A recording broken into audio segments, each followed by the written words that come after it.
اے رب ذوالجلال، عدل و انصاف قائم کرنے اور رحم فرمانے والے، میں بے بس ہوں، غمگین ہوں، تنہا ہوں۔ مجھے اس فانی دنیا میں اپنی رحمت سے کبھی دور نہ رکھنا۔ مدد فرما، رحم فرما، نصرت فرما۔ میرے دل کو تخت و تاج کے تابع نہ ہونے دینا۔ مجھے طاقت کے اور منصب کے زوم میں مبتلا ہونے سے محفوظ فرما۔ بسم اللہ الرحمن الرحیم۔ السلام علیکم دوستو، امید کرتا ہوں آپ سب خیریت سے ہوں گے۔ دوستو، آج پاکستان میں کوئی اور خبر اور نیوز نہیں چلے گی۔ اس کا مسئلہ یہ ہے کہ پاکستان میں اس وقت سب سے بڑی جو نیوز ہے، سب سے بڑی جو خبر ہے وہ یہی ہے کہ عمران خان کو آج شفا انٹرنیشنل ہاسپٹل میں منتقل کیا جائے گا۔ بلکہ جب تک آپ یہ ویڈیو دیکھیں گے تب تک انہیں منتقل کر دیا جائے گا، کیونکہ ابھی ان کی بہن عظمیٰ خان اور ان کے ذاتی معالج وہ ابھی اڈیالہ جیل میں انٹر ہو چکے ہیں، اور تقریباً کوئی 18 گاڑیوں کا قافلہ جو اور کچھ دیر میں لے کے انہیں شفا انٹرنیشنل ہاسپٹل میں پہنچ جائے گا۔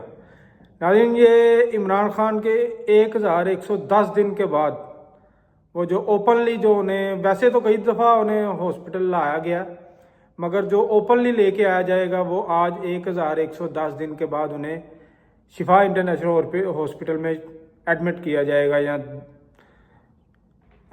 علاج کے لیے بھیجا جائے گا۔ اور یہ فیصلہ سپریم کورٹ کا تھا، 3 رکنی بینچ کا یہ فیصلہ تھا، اور انہیں آج سپریم کورٹ کے فیصلے کے مطابق انہیں آج بھیجا جائے گا۔ اور ابھی کچھ دیر پہلے کچھ حکومتی وزراء نے بھی یہ خبر چلوائی ہے، بلکہ انہوں نے میڈیا ٹاک کی ہے کہ سپریم کورٹ کے حکم کے مطابق آج وہ انہیں شفا انٹرنیشنل ہاسپٹل میں ایڈمٹ کریں گے تاکہ ان کا علاج کروایا جا سکے۔ تو دوستو، اصل میں بات یہ ہے کہ بہت سخت سیکورٹی ہے، فضائی نگرانی بھی ہو رہی ہے، ویسے ٹریفک وارڈن بھی، اسلام آباد پولیس بھی، ہر جگہ پہ پولیس ہی پولیس۔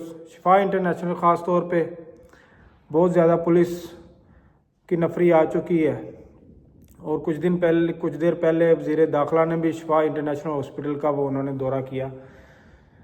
اصل میں بات یہ ہے کہ اس انسان نے 1110 دن کاٹے کیوں ہیں؟ اگر اس نے جیل میں 1110 دن کاٹے ہیں تو اس نے کیا اپنے لیے کاٹے ہیں؟ نہیں، کوئی بھی کسی کے لیے اپنی زندگی داؤ پہ نہیں لگاتا، خاص کر کے اس انسان کے جس کی زندگی آئی ایک بادشاہ کی طرح تھی۔ اس کے پاس تو کسی چیز کی کمی نہیں ہے نا۔ آج وہ اگر اس تکلیف میں ہے، وہ جو کچھ دن پہلے تک 72 ایئرز کا انسان سب سے فٹ فاٹ تھا، آج وہ بیمار ہو کے اسے ہاسپٹل لانا پڑ رہا ہے۔ وہ کس لیے ہوا ہے؟ اس نے یہ تکلیف کس لیے برداشت کی؟ اپنے لیے برداشت کی کیا؟ اپنی اس نے کوئی حکومت لینے کے لیے؟ کیا اپنی کوئی کرسی بچانے کے لیے؟ یا اسے کسی پیسے کا لالچ ہے؟ نہیں، ایسا تو اس نے کچھ نہیں نہ کیا۔ سب کو پتہ ہے کہ اس نے یہ سب اپنے لیے نہیں کیا، مگر پھر بھی کچھ تجزیہ کار اور کچھ لوگ ابھی بھی اسے ڈیل کا نام دے رہے ہیں۔ ڈیل ایسے نہیں ہوتی ہے، کیونکہ اب سے 1-2 دن پہلے جب اس کی بہن سے بھی ان کی ملاقات کروائی گئی نا، تو انہوں نے ان سے یہی تقاضا کیا۔ یہ لوگ تو یہی سوچ رہے تھے اندر سے کچھ اور خبر آئے گی، مگر انہوں نے، خان صاحب نے یہی تقاضا کیا کہ مجھے رول کے مطابق، جو جیل مینول ہے اسی کے مطابق میرا علاج کروایا جائے، جو میرے رائٹس ہیں وہ مجھے دیے جائیں۔ انہوں نے کچھ اور مانگا ہی نہیں، اور یہ بات ان لوگوں کو ہضم نہیں ہوئی۔ کبھی ہم لوگوں نے یہ بھی سوچا تھا کہ ایک مریض کو جیل سے ہاسپٹل داخل کرنے کے لیے سپریم کورٹ نے آرڈر دیا، اور گورنمنٹ اس کے اگینسٹ اپیل لے کے گئی ہے، نظر ثانی اپیل۔ کس لیے؟ کہ ابھی انہیں ہاسپٹل میں نہ ایڈمٹ کیا جائے۔ ارے یار، کیا ہو گیا؟ اتنی کیا پریشانی ہے؟ اتنی پریشانی تو نہیں ہونی چاہیے نا۔ खास करके उन लोगों को नहीं होनी चाहिए कि अगर आप लोगों ने कुछ गलत किया नहीं है तो क्यों होनी चाहिए। ये सिर्फ उन लोगों को परेशानी है जिन लोगों को कोई ख़तरा है या कि कई लोगों को ये डर है कि वो बाहर आएगा तो पता नहीं क्या करेगा। असल में ऐसा कुछ भी नहीं होना। खान साहब की जो तबीयत है ना, जैसा खान साहब सोचते हैं वो ऐसा नहीं सोचते हैं। किसी से बदला लेने का तो बिल्कुल नहीं सोचते। वो सिर्फ और सिर्फ रूल ऑफ लॉ पे चलने वाले इंसान है, सिरत नबवी पे चलने वाले इंसान है। उन्होंने कुछ भी बदला तो बहुत दूर की बात है।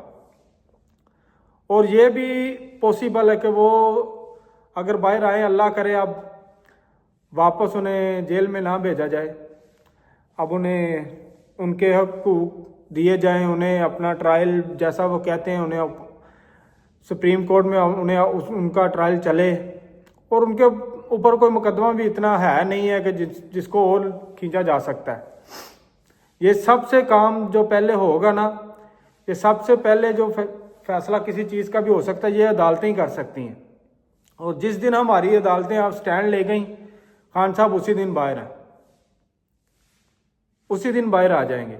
अब सिर्फ मसला ये है कि जिस दिन अदालतों ने खड़े होना है उसी दिन ये सब कुछ ठीक हो जाना, ठीक है। और जिस दिन वो फ्री हैंड हो गए तो उस दिन उन्होंने बाहर आते ही सबको माफ़ भी कर देना। मैं ये भी दावे से कह सकता हूँ। वो ऐसे इंसान नहीं है कि किसी से बदला लेंगे, आगे हैं बाहर था, इसको टांग दो, इसको ये कर दो, इसको वो कर दो। ऐसा कुछ भी नहीं होगा। मैं यकीन से कह सकता हूँ ऐसा नहीं होगा। अभी पीटीआई के जो वर्कर हैं उनके लिए एक टिप्स भी है और उनको अभी थोड़ा एहतियात भी करना चाहिए, क्योंकि सुप्रीम कोर्ट ने यही कहा कि दोनों फ्री कैन में से कोई भी ऑर्डर को वायलेट नहीं करेगा। अभी ऑर्डर यही है कि उनके फैमिली के अलावा उनसे कोई मुलाकात नहीं करेगा, कोई पॉलिटिकल बात नहीं होगी, कोई मजमा, कोई ये हल्ला गुल्ला नहीं होगा। मैं देख रहा था आगे के पुलों के ऊपर लोग खड़े हैं, क्योंकि लोग तो दीवाने, लोग तो पागल हैं, वो तो एक झलक देखने के लिए तैयार हैं, तरस रहे हैं। वो तो ये चाहते हैं कि कब वो लम्हा आए तो हम उन्हें देख सकें। लेकिन सबसे पहले अभी हमें फ़िलहाल इन चीज़ों का भी ख्याल रखना चाहिए कि ये ना हो कि कोई आप सिर्फ़ और सिर्फ उनकी झलक देखने के लिए आए, जो उनका इस्तकबाल करने के लिए आए, और कुछ और लोग आके आपको किसी और फॉल्स फ्लैग ऑपरेशन में मुलव्वस कर लें। इन चीज़ों से अभी बचें, क्योंकि ये भी हो सकता है कि कुछ लोग आएँ तो वो कोई हल्ला गुल्ला कर दें और आप बाद में सुप्रीम कोर्ट तो कहे आपने वायलेट कर दिया, अब वायलेट कर दिया ऑर्डर, अब उन्हें वापस जेल मुंतकिल किया जाए। तो अभी पीटीआई के वर्कर्स को भी थोड़ा सा एहतियात करनी चाहिए। और सबसे बड़ी बात है, हमें ये दुआ करनी चाहिए कि अल्लाह ताला उन्हें सेहत दे और अब वापसी वो जेल का दरवाज़ा ना देखें। वैसे तो उनके ऊपर कोई केस नहीं, मैंने जैसे बताया, मगर ये है कि अभी तक उन्हें फंसाया हुआ है क्या एक ऐसे केस में जो उनके ऊपर बनता ही नहीं है, ठीक है। तोशा खाना या ये कोई केस नहीं है उनके ऊपर, या जो वो बाहर से कुछ पैसे आए सुप्रीम कोर्ट के अकाउंट में, अलकादर केस है जो, ये कोई केस नहीं है। मगर ये बातें अभी फ़िलहाल हमें नहीं करनी चाहिए। अभी हमें सबसे पहले ये दुआ करनी चाहिए कि अल्लाह ताला उन्हें सेहत दे, अभी जो भी उनका ट्रीटमेंट है वो एक अच्छे तरीके से हो। और सबसे पहले हमें ये देखना चाहिए कि अल्लाह ताला अगर किसी इंसान को इज़्ज़त देता है ना, तो ना हम छीन सकते, ना कोई और छीन सकता। वा तो इज़्ज़ु मंतशा वा तो ज़िल्लु मंतशा। इस हुकूमत ने मीडिया को इतना पैसा खिलाया कि आप लोग सोच भी नहीं सकते। सिर्फ इसलिए कि इमरान खान का नाम नहीं चलेगा मीडिया के ऊपर, उनकी रिपोर्टिंग नहीं होगी, मगर वो आज भी सबसे ज़्यादा पॉपुलर है, उसकी इज़्ज़त सबसे ज़्यादा है।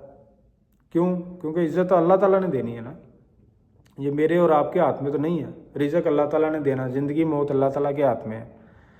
ये चीज़ें हैं तो कुछ भी नहीं फ़र्क पड़ना मेरे हिसाब से। जो हमें इस वक्त इस गवर्नमेंट को और बाकी इदारों को भी सोचना चाहिए ना, उन्हें यही करना चाहिए कि इस इंसान से फ़ायदा उठाएं। अभी आपको पता है इस वक्त ट्विटर पे टॉप ट्रेंड क्या चल रहे हैं, 7 ट्रेंड चल रहे हैं।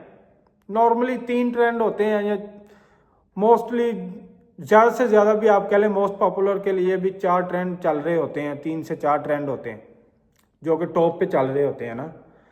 तो अभी जो सबसे ज़्यादा टॉप पे ट्रेंड चल रहे हैं ना इंटरनेशनल, वो 7 ट्रेंड चल रहे हैं, और 7 के 7 इमरान खान के नाम पे चल रहे हैं, 7 के 7 इमरान खान के नाम पे चल रहे हैं। तो हमें इन चीज़ों पे गौर करना चाहिए कि एक इंसान है इतना पॉपुलर, तो क्या हमें उसकी पॉपुलैरिटी से फ़ायदा नहीं उठाना चाहिए? पाकिस्तान के लिए भी बेहतर है, पाकिस्तान की आवाम के लिए भी बेहतर है, इदारों के लिए भी बेहतर है। इदारों को तो वो पहले दिन से कह रहे हैं, फौज भी मेरी, इदारे भी मेरे, मुल्क भी मेरा। वो टेबल पे बैठने के लिए भी तैयार है, अपने लिए नहीं, अपना उससे कोई फ़ायदा नहीं चाहिए, लेकिन मुल्क के लिए, पाकिस्तान के लिए वो टेबल पे बैठने के लिए भी तैयार है। टेबल टॉक करो, मगर अगर कोई कहेगा कि मेरे करप्शन ये वो सब कुछ माफ़ कर दो, तो इन चीज़ों के लिए वो नहीं बैठेगा। वो ना पहले कंप्रोमाइज़ था और ना आज कंप्रोमाइज़ करेगा। तो मेरे दोस्तों, अभी तो पाकिस्तान में रात है, 2-3 का टाइम है, तो जब तक ये वीलॉग अपलोड होगा उस वक्त तक सुबह हो चुकी होगी इंशाल्लाह। इमरान खान साहब हॉस्पिटल मुंतकिल हो चुके होंगे। तो ख्याल रखें अपना भी, और दुआ करें कि अल्लाह ताला इमरान खान साहब को सेहत याब करे और मुल्क पाकिस्तान की भी खैर करे। अपना ख्याल रखिएगा, अपने इस चैनल का भी। अल्लाह हाफिज़।